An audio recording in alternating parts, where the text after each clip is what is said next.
Malet e ndaluara nga Dino Buxati. Me ligj është ndaluar të merresh me malet, as të ngjitesh në to, as të flasësh për to, e mundësisht as mos t'i hedhësh syt fare. Mundësisht, këtë fjalë përdor ligjvënësit, duke nënkuptuar se ky është një pretendim i tepërt. Ata janë gjithnjë mbi qytet, në anën veriore, ditë e natë, me atë shkëlqimin e tyre. Kur vjen një huaj dhe na pyet, "Më falni, ai është mali Mezzola? Ajo është kreshta e Lorës?" Ne me syt për tokë përgjigjemi me i buzëqeshjet njerëzishme. Na falni zotëri, po nuk e dim. Nuk kemi njerëz praktik. Ne me dyshim hedhim syt për rreth, mos ndodhet aty rrotull ndonjë spion. Tani para pëlqejmë mos t'i shikojmë. Me pak vullnet të mirë mund të mësohesh që kështu mos t'u aprishësh qefin qeveritarëve tanë. Tani ato, malet për ne sikur nuk ekzistojnë dhe janë përjashtuar nga ngjarjet e përditshme të jetës. Megjithatë nga njerë pa dashje u hedhim ndonjë shikim kalimti, po shpejt i ulim syt për të treguar të matur dhe mundohemi t'i harrojmë. Kush e di, a janë të kthjellta apo të mbuluara me re, të veshura me borë apo të djegura nga dielli? As nuk duam t'ja dim, sepse kemi nderim të madh për ligjet, të cilat ne nuk i kuptojmë, po që patjetër janë hartuar për të mirën tonë dhe të fëmijëve tanë. Dikush bën të zgjuarin dhe me një lloj preteksti që nuk ka lidhje me ndalimin, i ka mbyllur me mur dritaret e kthyer nga veriu që të mos ndjej atë tundimin. Tani ai jeton më i qetë, madje marrë si shembull. Një nga një, terracet e hapura drejt veriut vijnë duke u mbyllur. Fëmijët luajnë në dhomat e errta dhe përplasen në cepat e rafteve. Her pas here qajnë nga dhimbja. Një qytetar ka ndërtuar një karrocë shumë luksoze, e cila kurrë s'do të mund të ecë nëpër rrugë të rrëpirta. Tani malet nuk ekzistojnë më, dhe në kuptim të ligjit, ata janë veç një luginë e sheshtë. Kështu që një karrocë e tillë është më e përshtatshme dhe askush nuk mund të thotë kundërtën. A s'është prekse një nënshtrim i tillë ndaj autoriteteve? Është e lartë nëpër shesh sillet karroca mrekullueshme dhe nuk largohet, sepse do të psonte dëme të pandrejshme. Duke shtrënguar frerët i Zoti merr shenja miratimi nga më të mëdhenjt, të cilët janë shfaqur në dritaret e bashkisë. Nuk shihen me sy të mirë këpucët me gozhd, dhit, shkopinjt me thumb, skalitet me shqiponja, me një fjalë gjëra dhe figura që sjellin ndërmend malet. Asnjëherë si vjet, ata nuk kanë qenë më të gjallë e misterioz. Flitet se disa herë mbrëmjeve në cepat e zymt të errët të disa borrave të fshehtë, muret e lashtë kanë disa baldakin prej guri dhe vende ku pikon uji. Dikush, një njeri i dëshpëruar vjen dhe përshpërica lajme, që mos t'ia shohin fytyrën askush nuk i ndes fenerët. Thonë se vjen për të njoftuar, nëse kemi takuar ndonjëherë shqyr Zotit, dhe tregon për gjërat ndaluara, për një rrëshqitje në luginë e Lombraca, për emigrimet e dhivet e egra, për shtigjet e braktisura, për qetësinë.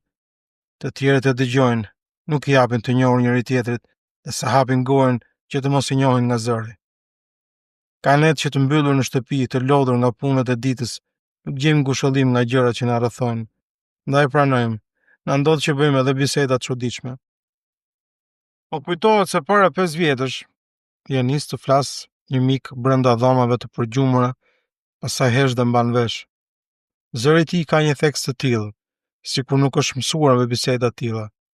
Ne angulim syt mahnitur dhe na zgjon shpresa të mjegullta, të cilat nuk rrëfen dot. Ai skuqet.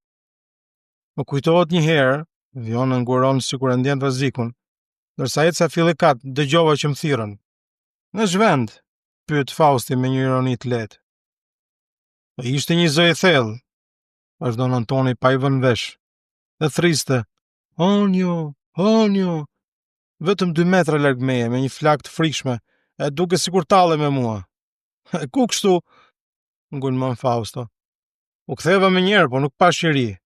Kjo ka ndodhur pastaj para shumë vitesh. E shton sikur do të qetësohet dhe të sigurohet. E dëgjoj me ëndje, me sa duket nuk tha ato që duhet thoshte. Për një arsye të njohur ka heshtur, e s'ka thënë atë më të rëndësishmen. Kjo është përshtypja jon. Ku e kishte fjalën? Për çfarë ludonte? Sikur të mos ishte Fausti, djalë i mirë, nuk e çithua, mik besnik. Po kush e njeh mirë në brendësi? Ka gjithë një buzëqeshje ironike, që s'kuptohet se çfarë fsheh. Tani se për inat Fausti ngulmon përsëri. E ku të ketë ngjarë kjo? Shtëpi? Çfarë mund të ndodhte në shtëpi? Këto gjëra nuk ndodhin kurrë në shtëpi. E në rrugë atëherë. Jo, pra as në rrugë, përgjigjet that Antoni. Në fshat atëherë në Ara, pyet Fausti duke u tallur me maturinë tonë. E rreth qytetit nuk ka as ara, as fusha, po ka vetëm lugina, pyje, rëshitje dheu, shkëmbi, si një moçal i vogël. Po, në fshat, përgjigje Antoni si i prekur, pikërisht në fshat. Çfarë duhet thoshte më shumë? Nga që nuk e kuptuam mjaftueshëm. Tani ja ngulim syt njëri tjetrit, sikur kërkojmë miratime të ndërsjellta. Ka disa ditë që dëgjoj zëra nga mali. Nata duhet jetë e thellë, rrugët të shkreta, qenë të rojet të përgjumur me gërmazën e lodhur, dhe era nuk e bën të gërvijë tabelën metalike të pazarit Parovi e Lopës. Në mes të qetësisë së madhe, disa herë kam dëgjuar që dikush apo diçka po shpërithej nga malet. Nuk ka qenë erë, pse ajo do frynte edhe këtu në qytet. Edhe njerëz nuk kanë qenë, se rojet bëjnë patrullime të pandërprera. Kafsh jo, pasi ato nuk po shpërisin, atëherë kush? Mund mos jetë asgjë, po ashtu na duket. Nga ana tjetër nuk është diçka e pabesueshme, malet nuk janë aq larg sa nuk duken. Pas Shën Silvestrit, për shembull, ngrihen shkëmbijtë e parë të Rroka Proras. Nuk guxoja të hapja gojë, ndaj kisha vendosur se kjo ishte thjesht një lojë fantazisë, dhe këtë e bëja për t'u qetësuar, që kur malet janë të ndaluara për fytyrimi po nuk fshehta sikur ndonjëherë. S'është për të çuditur që ato tinguj të jenë dukuri natyrore, që kanë ngjarë edhe në të kaluarën, vetëm se në ato kohë, netve, nuk rrinim me veshët ngrehur për t'i dëgjuar. Dritaret hapeshin me kujdes në orën 1 apo 2 pas mesnate, përpara shuaj drita, dhe ne admironim mbretërinë e ndaluar. Unë veti kam kapur në befasi disa njerëz në moshë të pjekur e qytetarë shumë nderuar, të cilët e kanë bërë këtë punë të ndaluar. Po sonte Antoni megjithëse me nën kuptim siç e dëgjuat, pati guximin të flas. Sikur ai rasti veçantë i kishte ngjarë para shumë vitesh, ai do kisha treguar më njëherë. Ka mundësi që ngjarjen të ketë shpikur nga mendja, një histori me anë së cilës prekte një temë tabu. Është gjë e turshme, ha? Thyen heshtin Fausti kësa herë pa bërë shaka. Në fund të fundit, a nuk kemi mes shokësh? Apo nuk më zini besë? Pse gjë e turshme, i përgjigje me gjoja të habitur. Çan këto që thua, për nderi e i çuditshëm. A nuk na thua, për kë e ke fjalën? Nejse, ta lëm këtë bisedë, thot ai dhe na sheh me përbusje. Unë po largohem, natën e mirë. Natën e mirë. Askush nuk ngulmon që ta mbaj. Dëgjuam hapat e tij poshtë për shkallët e drunjta. Tani jemi vetëm, të heshtur, të vrarë. Në fund të fundit Fausti kishte të drejtë. Frika është shumë e madhe. E që gëzim është që t'jesh i çiltër, por jo. Një ndjej mosbesimi na ka pushtuar në këtë dhomë të sigurt mes miqsh që njihen që në vogëli. Edhe Antoni trembur nga ajo që ndodhi, fillon sërish të gënjej. Po kush e di që shkrepi sonte në kokë? Mërmëron për të shqiruar nga i telash. Mos tash ndonjë gjë që t'i mbeste hatri.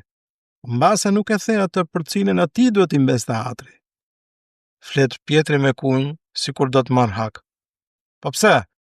Pyet Antoni që nuk kërkon të kuptoj. Çfarë i duhet ti kisha thënë? Asgjë, përgjigjet Pietri. E ne i hedhim shikimin instinktivisht. Mos valla i kërkon të na fus në ngasje. Mos do vi puna që edhe Pietruçi të dashur mos i zëm besë. Oh, sa tym që është këtu, sa ajri rënd, thot Aleksandri për ndruar bisedë. A të hap pak dritaren? Jo, atë jo, thret Antoni me një farë ankthi. Grila është prishur dhe nuk ka burr që ta mbyll. Hap më mirë atë tjetrën. Zot na fal. I jep fund fjalës pa i bërë ballë mashtrimit dhe më buzëqesh hidhur. Aleksandri ul, nuk hapi gjë. Në të vërtet nuk ka as tym as ajër të rënd. Te ky që një pretekst miran. Justifikimi se dritare nuk punon gjithashtu është një gënjeshtër. Pastaj janë malet, të ngarkuara me natë, me fytyrat e tyre të errëta të fuqishme. Ata që ndrojnë sipër nesh, kurse ne nuk kemi të denjë për ta.